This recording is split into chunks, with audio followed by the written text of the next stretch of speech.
علامہ شاہ رسول اللہ رحمۃ اللہ علیہ کا بھی تھا. حضرت علامہ ابراہیم بریلوی تشریف لے گئے. بتائیں کہ استاد کا رہنا شاگرد جو ہے کہ معلوم تعلیم بالکل تاریخ کا پہلے ہی واقعہ سمجھ گئے ہیں. بالکل طالب بن کر کے تشریف لے گئے اپنے شاگرد کے یہاں اور تشریف فرما ہوئے. حضرت شاہ رسول اللہ صاحب نے بہت ادب احترام کا کیا. اس وقت ہم نے دیکھا کہ شاگرد اپنے استاد کا کیسے ادا کرتا ہے اور استاد اپنے شاگرد پہ کیسی رعایت کرتا ہے. علامہ بھی بے انتہا مسرور تھے. علامہ بھی بے انتہا مسرور. حضرت رسول اللہ صاحب ان کو استاد محترم تشریف فرما تشریف لائے تھے.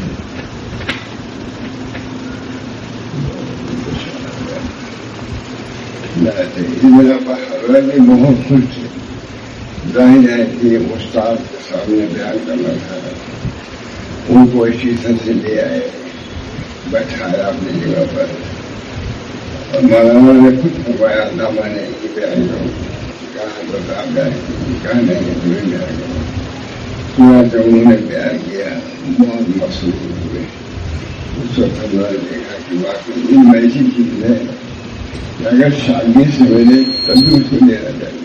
علامہ ان کو کہتے ہی علامہ آج یہ تھا کہ استاد حضرت کو استاد سبھی لوگ فضا لیتے تھے. سبھی لوگوں کا بے انتہا ادب و احترام کرتے تھے. اللہ تعالیٰ نے ان کو بھی کتنی بڑی عزت دی. خیر حضرت بادشاہ رسول اللہ صاحب ہیں تشریف لے گئے. طالب بن کے گئے تھے استاد لیکن طالب بن گئی. یہ دولت ایسے ہی ہے جہاں تک ہو سکے ان کے ساتھ کمالوں کے ساتھ ان کو حاصل کرنے کی کوشش کرنا چاہیے.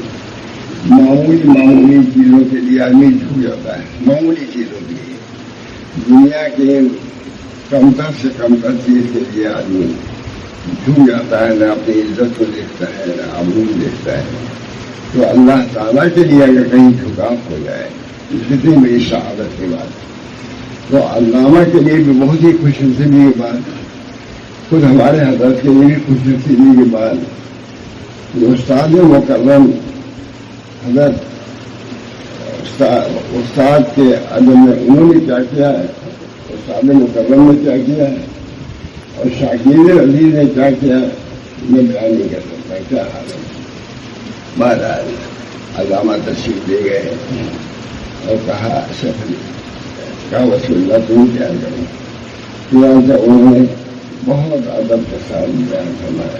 بہت خوش ہوئے. میرا مطلب یہ ہے کہ علم ایسی چیز ہے کہ اسی علم کے لیے استاد بھی اپنے شاگرد کے سامنے جھک سکتا ہے. اتنی عظمت ہے. اللہ تعالیٰ ہم لوگوں کے دلوں میں بھی داعیہ اور جذبہ پیدا ہو. علم دین حاصل کرنے کے لیے ہم لوگ تواضع اختیار کرتے ہیں, ان کے ساتھ اختیار کریں جیسا کہ ہمارے بزرگوں نے کیا. حضرت شاہ ولی اللہ محمد کتنے بڑے آدمی وہ بھی کسی کے سامنے جھکے. حضرت شاہ اہل اللہ صاحب وہ بھی کسی کے سامنے جھکے. اسی طریقے سے حضرت خانی وغیرہ سبھی جھکے کہ اللہ تعالیٰ نے کتنا بڑا مرتبہ عطا فرمایا ہے. دارالعلوم دیوبند کے اساتذہ کا یہ کمال ہے. انہوں نے دین کے حصول کے لیے یا نسبت باطنی کو حاصل کرنے کے لیے یہ نہیں دیکھا کہ ہم صدر مدرس ہیں یا کسی کو استاد ہیں. نہیں, جو دولت جہاں سے ملتی ہے وہ دولت حاصل کرنے کی کوشش کرنا یہ بہت بڑی سعادت کی بات ہے. آج نفس کسی جھکنے سے مانع ہوتا ہے لیکن اس وجہ سے بڑی بڑی نعمتوں سے محروم کے محروم نہیں رہ جاتا. اللہ تعالیٰ ہم سب لوگوں کو اس نسبت باقی معمولی چیز تو نہیں. اللہ سے تعلق ماں باپ سے تعلق ہونا چاہیے, وہ بھی ضروری, اپنے دوستوں سے. لیکن یہ کہ اللہ رب العزت جو ہمارا خالق اور مالک ہے اس کے سامنے جھکنا ہے. کیسے جھکنا چاہیے, کیسا ادب اختیار کرنا چاہیے, تو ہم نے تو دیکھا ہے. حضرت علامہ تشریف لے گئے ہمارے حضرت ماشاء اللہ تھا جو شاگرد ہوتے تھے وہ بھی تشریف لے گئے اس کی طرف دونوں پیدل ہے. ایسے میرا کہیں رکشہ بھی نہیں کیا تشریف لائے. ہم لوگوں کی عید تھی. ایک شاگرد جو ہے استاد کی کیسی تقریر کیسی اس کا کیسا اس کا ادب کرتا ہے اور وہ بھی کبھی شفقت کا معاملہ فرما رہے ہیں. بالکل تاریخی واقعہ ہے. اللہ تعالی ہم سب لوگوں کو علم دین کے لیے جھکاؤ اور اس کے لیے تواضع انکسار ان چیزوں کو اختیار کرنا چاہیے جیسا کہ ہمارے اکابر نے کیا. ہمارے تمام بڑے لوگ اپنے سوچو تھا. حضرت حاجی امداد اللہ صاحب اس الہی عالم نہیں تھے اسے جو بنتائی لیکن جھکنے کا تمہارا وہی جھکے ان کے سامنے. اب خود فرمایا خود حضرت عائشہ نے فرمایا بھائی میں جس جگہ پر ہوں مجھے یہ چاہیے تھا کہ مجھے رشید احمد کی طرف دل جاتا ہے. یہ ان کا کمال ہے کہ ہماری طرف وہ جھک گئے. یہ معمولی بات نہیں ہے. دین علم دین حاصل کرنے کے لیے نسبت معاملہ حاصل کرنے کے لیے اگر کچھ جھکاؤ بھی اختیار کرنا پڑے تو میرے دوستوں سودا سستا ہی رہے گا. اللہ تعالیٰ ہم سب لوگوں کو اپنے بزرگوں کے طریق کو اختیار کرنے کی ضرورت تاکہ سب صاحب نسبت ہو. حضرت گنگوئی کی خدمت میں کتنے سب صاحب نسبت مولانا گنگوئی نہیں بلکہ شکل ہند کے پاس آئے سب صاحب نسبت بڑے لوگ تھے. بہت دور تو سلسلہ چلا. اب تو میں کمی آ رہی ہے لیکن اب بھی اس سلسلے کو ہم کو آپ کو جاری کرنے کی کوشش کرنا چاہیے. اللہ تعالیٰ ہم سب کو اپنے کعبے کے طریق کو سمجھنے کی اس پر قائم رہنے کی توفیق فرمائے. حاضر ہو گیا میں اٹھا تھا اٹھا چلا رہا ہوں کچھ نہیں معلوم. اللہ تعالیٰ کا شکر کی اس زبان میں نے کھولا جو بیان ہو گیا یہ اللہ کی طرف سے سمجھتا ہوں. اللہ تعالیٰ مجھے بھی اس پر عمل کی توفیق دے. آپ کو بھی آپ دعوانا الحمدللہ رب العالمین. ایک خط ہے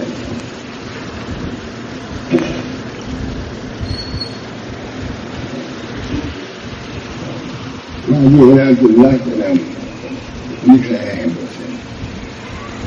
الحمدللہ العلی الاعلی والصلاة والسلام علی رسول محمد وآلہ کما جہاں. اما بعد صحیفہ گرامی جو اس مسکین کے نام در تھا اس کے ورود سے خوش ہو مشرف ہوا. یہ مثال ہے مشرف ہوا. مقبولہ ما سوى اللہ میں گرفتار ہونا امراض قلبیہ میں شدید ترین مرض ہے. سب سے بڑا مرض یہ ہے جو کہتے ہیں خراب دکھ ہو گیا خراب شروع ہو گیا کہتے ہیں بہت سخت مرض ہے. وہ یہ فرما رہے ہیں کہ وہ بیماریاں کوئی بھی نہیں. اس بیماری میں نتیجہ زیادہ سے کہ مر جائیں گے تو آگے پہنچ جائیں گے.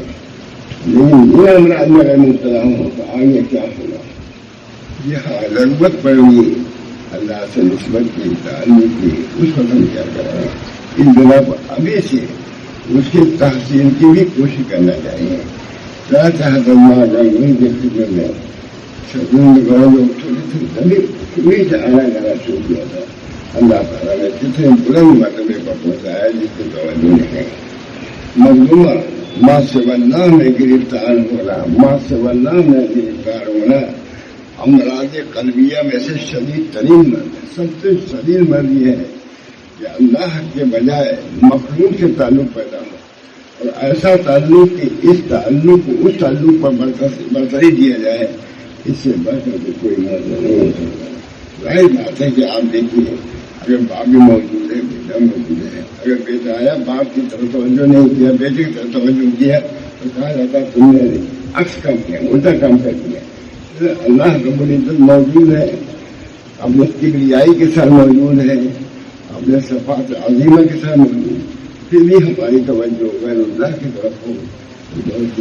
اسی توجہ کو حاصل کرنے کے لیے حضرت مولانا بڑے حضرات ہمارے بزرگان دین شیخ الہند کی طرف متوجہ ہوئے تاکہ وہ نسبت حاصل کریں جو حضرت عائشہ سے کیا تسلیم ہو گئے. مانی مطلب اپنے طریقے سے جانتے نہیں. اللہ تعالیٰ ہم کو بھی اس نسبت کی تحصیل کی فکر ہونی چاہیے اور اپنے قلب میں نسبت مع اللہ کو حاصل کرنے کی کوشش ہونی چاہیے. اللہ ہم کو اور آپ کو سب کو اس کی توفیق دے. مطلوبہ گرامی پہنچے اللہ تعالیٰ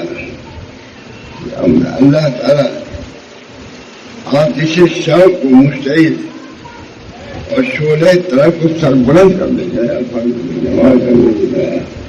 اللہ تعالیٰ آتش شوق یعنی شوق اللہ سے تعلق کا اس میں اور زیادہ ترقی ہو تاکہ وہ دولت کو حاصل ہو. دنیا میں سب کو حاصل کیا اور اللہ سے تعلق نسبت کو حاصل نہیں کیا تو کیا کیا؟ ہمارے باپ وہی خطوط دیکھیے مکتوبات معصومیہ مکتوبات مجددیہ مکتوبات یہ تمام مکتوبات ایسے ہیں جن میں طریق کی باتیں یہ ہیں کہ مرشد نے اپنے مرید کو بات خطوط لکھے ہیں اور جو خطوط مریدین نے لکھے ہیں وہ سب درجہ مکتوبات معصومیہ مکتوبات نہیں ہے. ہمارے حضرت اکثر مجلس میں انہی مکتوبات کو سنایا دیتے تھے مکتوبات کو کیونکہ فرماتے تھے کہ اس سے باتیں کوئی سمجھ نہیں آ رہی ہیں. ایک تعلیم لکھ رہا ہے مطلب کو ایک ثانی لکھ رہا ہے استاد کو یہ سمجھنے میں بھی آسان ہے. جو پوری مجلس بڑے بڑے لوگ رہتے تھے انہیں مکتوبات کو سنایا کیا کرتے تھے. فرماتے ہیں اللہ تعالیٰ آتش شوق کو مشتعل اور شعلہ طرف کو سربلند کر دے. یہاں تک کہ اپنے ماں سوا سے جسے بیگانہ بنا دیں اور بے فائدہ کشمکش اور بے فائدہ کشمکش رعیت فرمائے. دنیا میں لگا ہے کشمکش میں اللہ کو چھوڑ کر جو محبوب حقیقی ہے اس کی تو پرواہ نہیں ہے اور کو راضی کرنے کے لیے ہزاروں راستے ایسے راستے ہیں جو دیوا نہیں ہوتے ہیں. بزرگوں کا مقولہ ہے 10 مکان دل بیان کہاں طریق کہاں سے یہ ہے کہ 10 کام تو ہوں لیکن دل کو یاد ہے 10 مکان اور دل بیان. دل تو اللہ سے رکھو چاہے ظاہری اسباب کرتے رہو اختیار کر رہے دنیا میں چیزیں لیکن تمہارا دل اللہ ہی سے متعلق ہونا چاہیے. یہ سب چیزیں حاصل کرنے سے تم کو وہی بنا دیا تمام بزرگوں کی حضرت وہاں پانی رحمۃ اللہ علیہ کیا وہاں سے حفظ اللہ صاحب جب وہاں سے اچھی ہے تو وہاں اور اس دولت کو حاصل کیا ہے. کسی نے کہا حامی تھے لوگوں نے پوچھا کہاں ہے وہ کہاں کہیں گئے کہاں وہ کہاں جاتے ہیں پڑھایا اب کہاں پہلے کو پڑھا تھا اب اسی کو گننے کے لیے گن رہے ہیں تاکہ وہ چیز ہمارا حال لگ جائے اور کال سے نکل کر کے ہم کیفیت میں آ جائیں. بزرگوں کا مقولہ ہے 10 بکار ہاں تو کام و دل بیان. حضرت حق کا محل نظر دل ہے. سن حضرت حق کا محل دل ہے. دل کو پاک صاف رکھو. اس میں 3 کمر جو رکھے ہوئے ہیں زندہ اسی میں مجبور ہوں اس کی وجہ سے محروم ہوں. فرما رہے ہیں کہ دل کو پاک صاف رکھا جائے اور اسے معصومائے حق کے اتفاق سے ایکسو کر دیا جائے. ذکر کو ذکر طاقت ذکر کرو جب تک تمہارے دلوں میں جان ہے. دل کی پاکی رحمان کے ذکر میں موجود ہے. والسلام اسے بند کر دیا. والسلام علیکم والا بہرحال اللہ تعالیٰ نے جس طریقے سے اور چیزیں بیان فرمائی رسول اللہ صلی اللہ علیہ وسلم نے اسی طرح اللہ سے تعلق اور نسبت بھی پیدا کرنے کی اس کے لیے کوشش کرنا چاہیے کہ غیر سب کا تعلق ہو. دل بھرا ہوا ہے اغیار سے اور نہیں ان سے گنجائش ہے تو اللہ تعالیٰ کی نہیں ہے. اس بنا پر میں دوستوں پہلے بھی میرا بیان کرتا اب بھی بیان کرتا ہوں برابر درجہ پہ جاتا ہوں کہ یہاں سے وہاں کہ اللہ تعالیٰ اپنے فضل و کرم سے ہم کو اپنی نسبت کا ایسا ملازم کروا دے تاکہ ہماری زندگی کی زندگی ہو جائے. ابھی مختصر سے زیادہ کیا بیان کر سکتا ہوں. بہرحال اس کی کوشش ہونی چاہیے. پہلے بھی بیان کرتا پھر بھی بیان کرتا ہوں.